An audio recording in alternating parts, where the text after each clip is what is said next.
பத்திரிகையாளர்கள் மைக்கை நீட்டினால் எதையாவது உளறுவதை சீமான் வழக்கமாக கொண்டிருப்பதாக தாவேகாவின் கொள்கை பரப்பு இணைச் செயலாளர் சம்பத்குமார் பதிலடி கொடுத்துள்ளார்.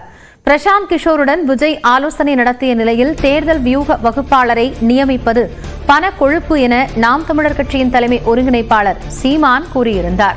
இதற்கு எதிர்ப்பு தெரிவித்து தமிழக வெற்றிக் கழகத்தின் கொள்கை பரப்பு இணைச் செயலாளர் சம்பத்குமார் வெளியிட்டுள்ள அறிக்கையில், தற்போதைய சூழலில் தேர்தல் வியூக வகுப்பாளரை நியமிப்பதன் அவசியமும் நடைமுறை அரசியல் யதார்த்தமும் சீமானுக்கு புரியவில்லை என சாடியுள்ளார். ஒவ்வொரு தேர்தலிலும் கட்டுத்தொகையை இழப்பதையே தேர்தல் வியூகமாக கொண்ட சீமான் இன்னும் எத்தனை ஆண்டுகளுக்கு வென்றால் மகிழ்ச்சி, தோற்றால் பயிற்சி என கூறப்போகிறார் என்றும் கேள்வி எழுப்பியுள்ளார்.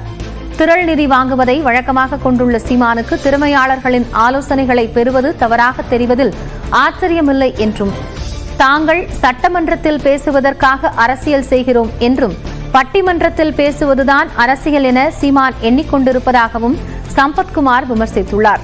வெற்றி பெறுவது எப்படி என தாங்கள் சிந்திப்பதாகவும், தமிழ் தேசிய அரசியலை எப்படி வெற்றி பெறாமல் வைத்திருப்பது என்று சீமான் சிந்திப்பதாகவும் சாடியுள்ளார்.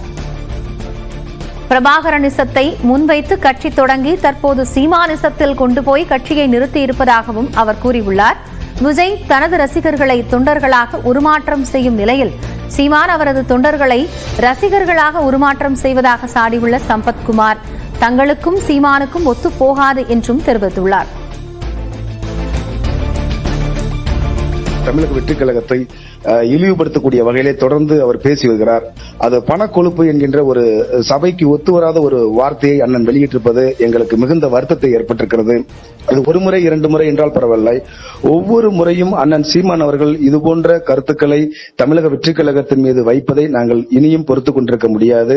எப்படியாவது வெற்றி பெற வேண்டும் என்பதுதான் தேர்தல் அரசியலில் ஒரு நிலைப்பாடு. ஆனால் எப்படியாவது தோற்றுவிட வேண்டும் என்கின்ற சிந்தனையிலே அவர் அரசியல் நடத்துவது என்பது அது அவருக்கு வேண்டுமானால் ஏற்றுக்கொள்ளக்கூடியதாக இருக்கலாம். ஆனால் எங்களுக்கு அவருடைய கருத்தை திணிப்பது, எங்களை விமர்சிப்பது என்பதை நாங்கள் கடுமையாக கண்டிக்கிறோம்.